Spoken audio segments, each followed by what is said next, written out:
Florida panther, an elusive predator, is shy, keeping its distance from humans. But remote-triggered trail cameras installed by the Florida Department of Transportation bring the ghost cat to life. A window to another world, sometimes passing right under our noses. A panther mom and her kittens, or a mama bear with her cubs. Curious about the camera staring back at them. Do they know what it is? Are they posing? Deer, alligators? All the usual suspects make appearances. But going face to face with a panther in the wild is the rarest encounter of all. The zoo is where most people experience the beauty of the panther. Hi, Pepper. Good boy. Hi. I hear you purring. Zoo Tampa at Lowry Park taking us behind the scenes to visit two very special panther kittens. Kennel. Good boy. Brothers Pepper and Cypress, smart and inquisitive, kennel-trained panthers, now orphans. Their lives in nature over before they could even begin. Their mom put down after she contracted a new and mysterious neurological condition that causes the animal to lose control of its hind legs. Without her, they wouldn't have survived. So it's unfortunate that they lost their mom and that, they needed help. Come. Tiffany Burns is the associate curator at Zoo Tampa Lowry Park. She says the brothers show no signs of the disease and are healthy. I think the biggest part of it is we see these animals, we appreciate them, but getting others to do the same. I don't think that everybody is aware of all the needs of the Florida panther or other species here in Florida for that matter. Vehicles are the #1 killer of Florida panthers, a troubling trend outpacing new litters. Since 2014 through June of this year, death for 173 panthers came on 4 wheels. Compare that to 109 new kittens in the same time frame. During the COVID-19 lockdown from early March through the entire month of April, not a single recorded road fatality. Since reopening, 4 panthers died on Florida roads in May, none in June. That's even with more than 100 wildlife crossings that are helping the estimated 120 to 230 panthers left in the wild cross the road. But are they enough? I'm standing in the middle between two worlds, the one in front of me and this one behind me that is wilderness and the beauty of Florida at its best. Perfect panther territory, but if you turn and head towards the Gulf, houses are as far as the eye can see, and that is why the panther's only option is to continue spreading north.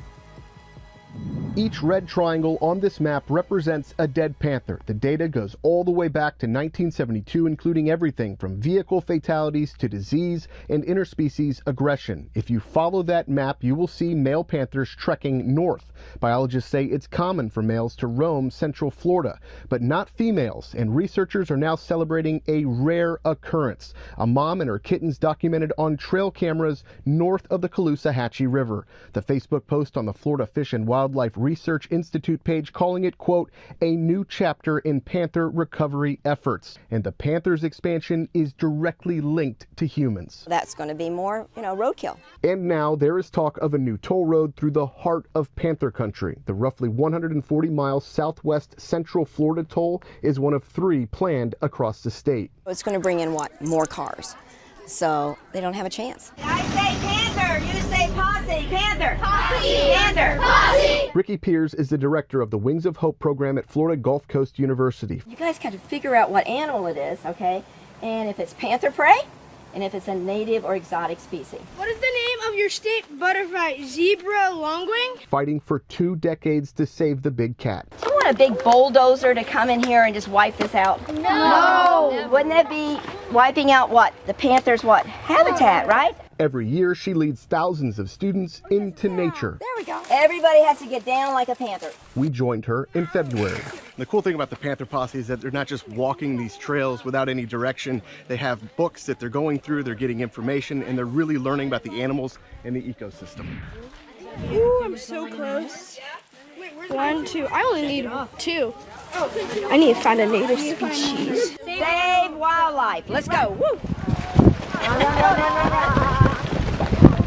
One day in the woods, and these 4th and 5th graders have a newfound respect for the wild. I knew that they were endangered and that they were in Florida, but I didn't know that much. I learned that it's important to keep your habitats secured and not always ruin them, because when you ruin them, then they don't have habitats and then they get extinct. GCU students, that's so important. They're going to be our voters, what, 6 years? Yeah. You know, they may be a governor right over there. Bye, everybody!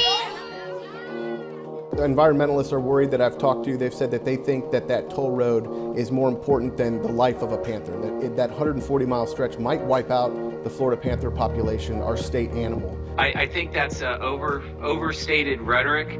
I will again tell you that at the heart of this legislation is that we design and build with the understanding that our environment and our natural resources and wildlife are paramount. Florida Senator Bill Galvano proposed the legislation for the MCORs. Galvano says the roads are vital to the future of Florida, providing hurricane evacuation routes, upgraded infrastructure for water and electric, connecting rural communities, and to handle the influx of people moving here.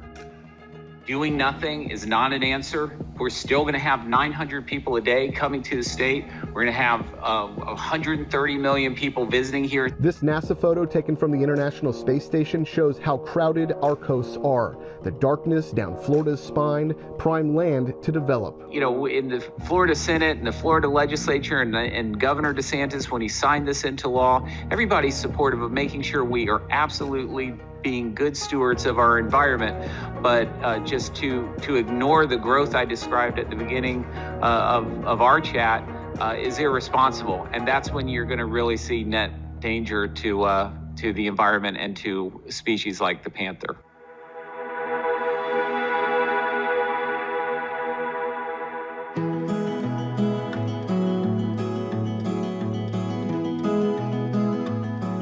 If that road gets built, It's going to be a disaster for the panther. That's just my personal opinion. You know, when I see what's going on now, my gosh, you know, and for the black bear and for all of our wildlife, because that's panther prey when a raccoon goes across.